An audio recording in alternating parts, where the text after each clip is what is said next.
Assalamualaikum warahmatullahi wabarakatuh. Alhamdulillahilladzi arsala rasulahu bil huda wa dinil haq liyudhhirahu 'alad dini kullih wa kafa billahi shahida. Asyhadu an la ilaha illallah wa asyhadu anna Muhammadan 'abduhu wa rasuluh. Amma ba'du.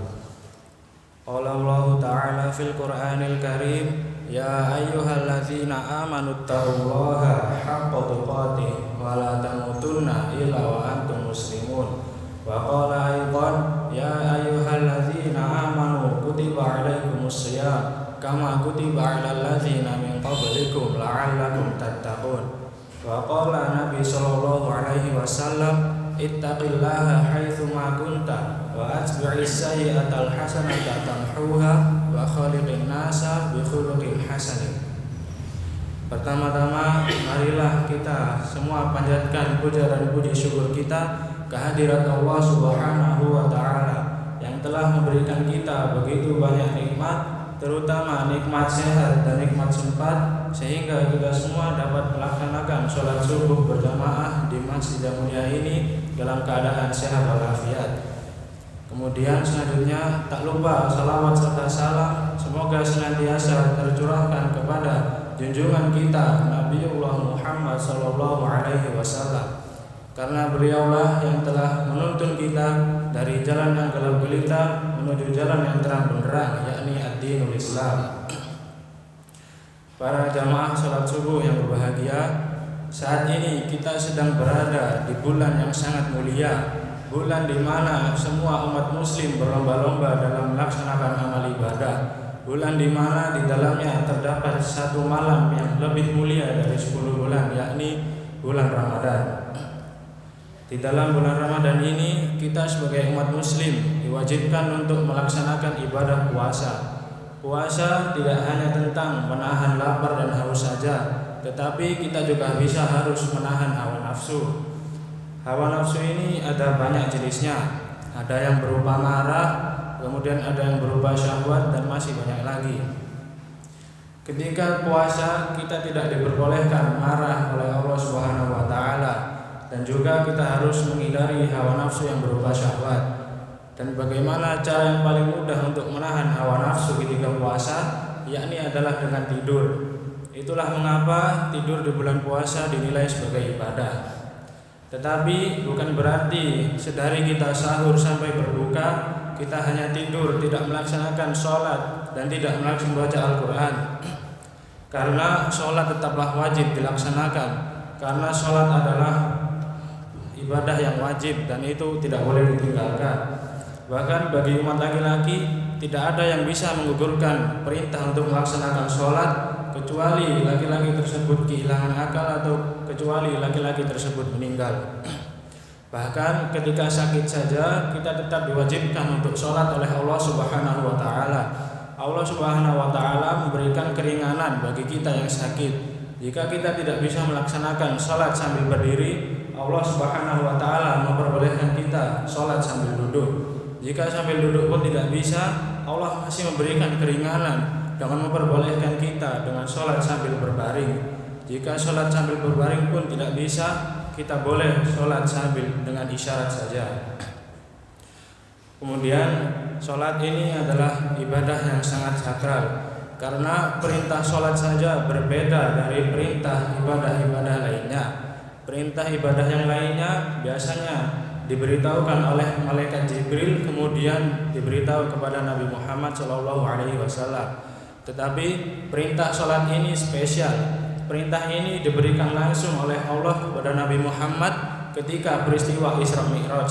Ketika Nabi Muhammad berpindah dari Masjidil Haram ke Masjidil Aqsa, kemudian naik ke Sidratul Muntaha. Di sanalah Nabi Muhammad menerima perintah sholat. Awalnya perintah sholat ini terdapat 50 rakaat. Kemudian Nabi Muhammad ketika akan kembali, beliau bertemu dengan Nabi Musa.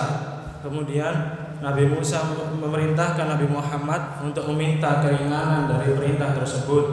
Kemudian rakaat sholat diganti sebanyak 5 kali dan berubah menjadi hanya 5 kali sholat saja. Kemudian ibadah sholat ini tidak boleh ditinggalkan oleh kita. Nabi Muhammad pernah bersabda, "Man taraka sholata," barang siapa yang meninggalkan sholat muta'ammidan, secara sengaja, faqad kafara jihara, maka kafirlah ia secara nyata. Jika kita meninggalkan ibadah sholat, maka kita akan dicap kafir oleh Allah Subhanahu wa Ta'ala, yang artinya kita tidak terhitung lagi sebagai hambanya. Dan percuma saja kita melakukan amal ibadah jika kita sudah tidak diterima oleh Allah Subhanahu wa Ta'ala.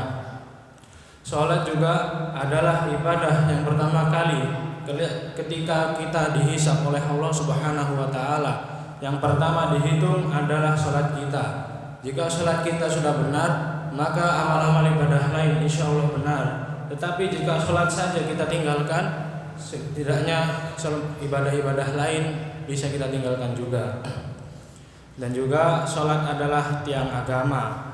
Nabi Muhammad pernah bersabda, "As-sholatu imaduddin," sholat adalah tiang agama. Barang siapa yang mengerjakannya, maka ia telah menegakkan agama. Dan barang siapa yang meninggalkannya, maka ia telah merobohkan agama.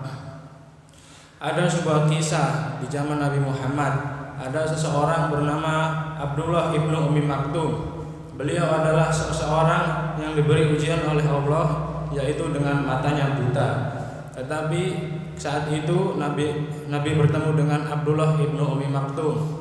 Ibnu Ummi Maktum bertanya kepada Nabi Shallallahu Alaihi Wasallam, "Ya Rasulullah, aku tidak memiliki siapapun yang bisa menuntunku untuk pergi ke masjid. Apakah aku boleh mengerjakan sholat di rumah saja?"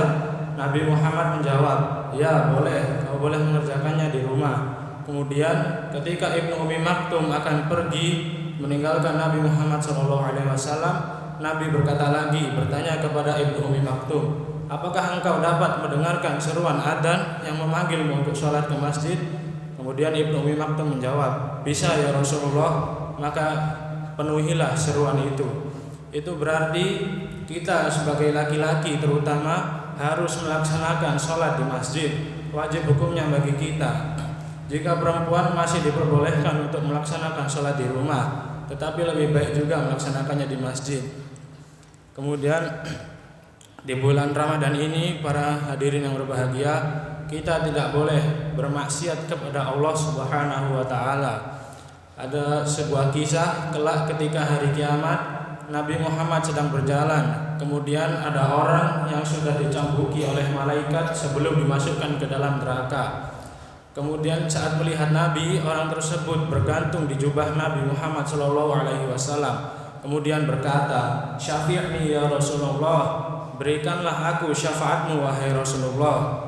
Kemudian Nabi Muhammad karena sangat cinta dengan hambanya, beliau mengangkat tangan, beliau bersiap-siap untuk berdoa, memohon kepada Allah agar hambanya ini dimintai ampun.